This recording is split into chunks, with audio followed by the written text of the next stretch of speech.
परमात्मने नमः।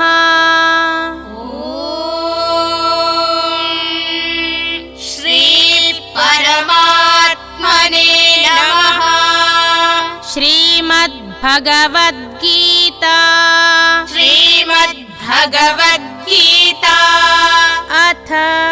पंचमोऽध्यायः। अथ पंचमोऽध्यायः।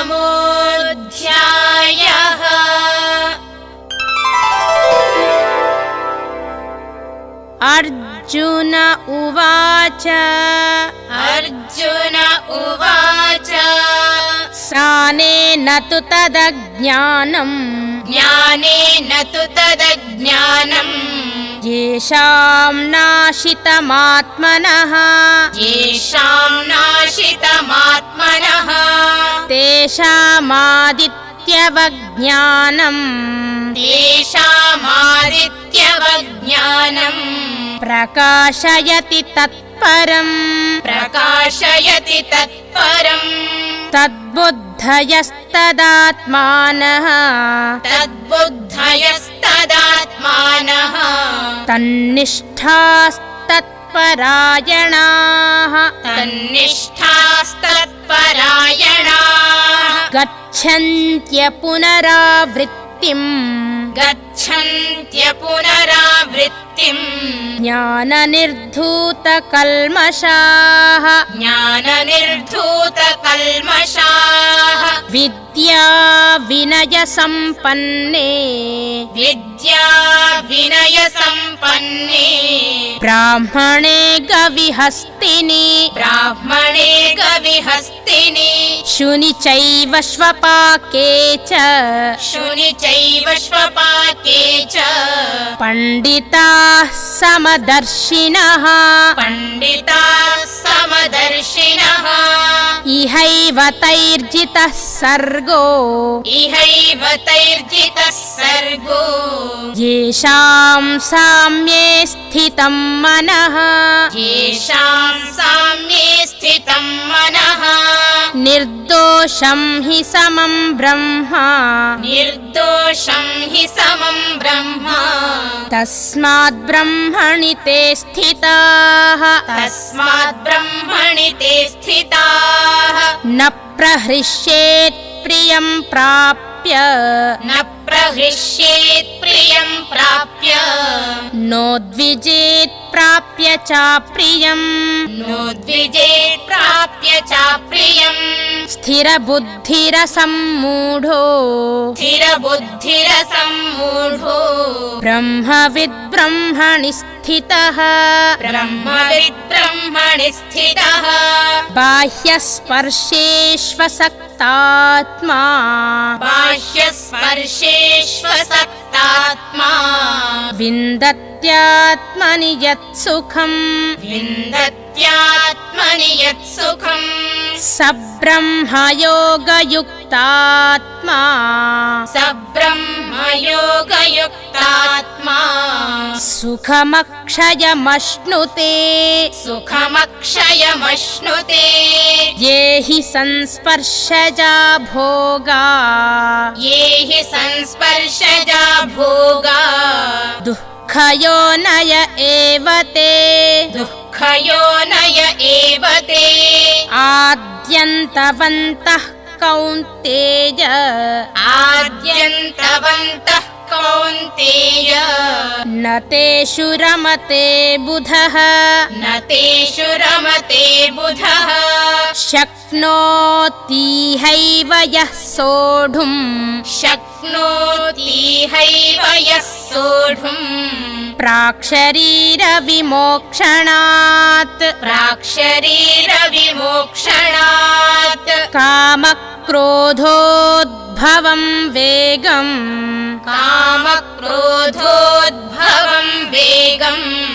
स युक्तः स सुखी नरः स युक्तः स सुखी नरः योऽन्तः सुखोऽन्तरारामः योऽन्तः सुखोऽन्तरारामः तथान्तर्ज्योतिरेव यः तथान्तर्ज्योतिरेव यः स योगी ब्रह्मनिर्वाणम् स योगी ब्रह्मनिर्वाणम् ब्रह्मभूतोऽधिगच्छति ब्रह्मभूतोऽधिगच्छति लभन्ते ब्रह्मनिर्वाणम् लभन्ते ब्रह्मनिर्वाणम् ऋषयः क्षीणकल्मषाः ऋषयः क्षीणकल्मषाः छिन्नद्वैधायतात्मानः छिन्नद्वैधायतात्मानः सर्वभूतहिते रताः सर्वभूतहिते रताः कामक्रोधवियुक्तानाम् कामक्रोधवियुक्तानाम् यतीनां यतचेतसाम् यतीनां यतचेतसाम् अभितो ब्रह्मनिर्वाणम् अभितो ब्रह्मनिर्वाणम् वर्तते विदितात्मनाम् वर्तते विदितात्मनाम् स्पर्शान् कृत्वा बहिर्बाह्यान् स्पर्शान् कृत्वा बहिर्बाह्यान् चक्षुश्चैवान्तरे भ्रुवोः चक्षुश्चैवान्तरे भ्रुवोः प्राणापानौ समौ कृत्वा प्राणापानौ समौ कृत्वा नासाभ्यन्तरचारिणौ नासाभ्यन्तरचारिणौ यतेन्द्रियमनोबुद्धिः यतेन्द्रियमनोबुद्धिः मुनिर्मोक्षपरायणः मुनिर्मोक्षपरायणः विगतेच्छाभयक्रोधो विगतेच्छाभयक्रोधो यः सदा मुक्त एव सः यः सदा मुक्त एव सः भोक्तारं यज्ञतपसाम् भोक्तारं यज्ञतपसाम् सर्वलोकमहेश्वरम् सर्वलोकमहेश्वरम् सुहृदं सर्वभूतानां सुहृदं सर्वभूतानां ज्ञात्वा मां शान्तिमृच्छति ज्ञात्वा मां शान्तिमृच्छति ॐ तत्सदिति ॐ तत्सदिति श्रीमद्भगवद्गीतासु श्रीमद्भगवद्गीतासु उपनिषत्सु ब्रह्मविद्यायां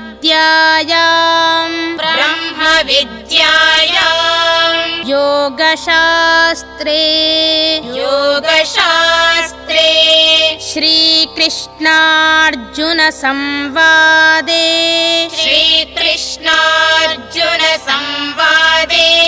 कर्मसन्न्यासयोगो नाम पञ्चमोऽध्यायः।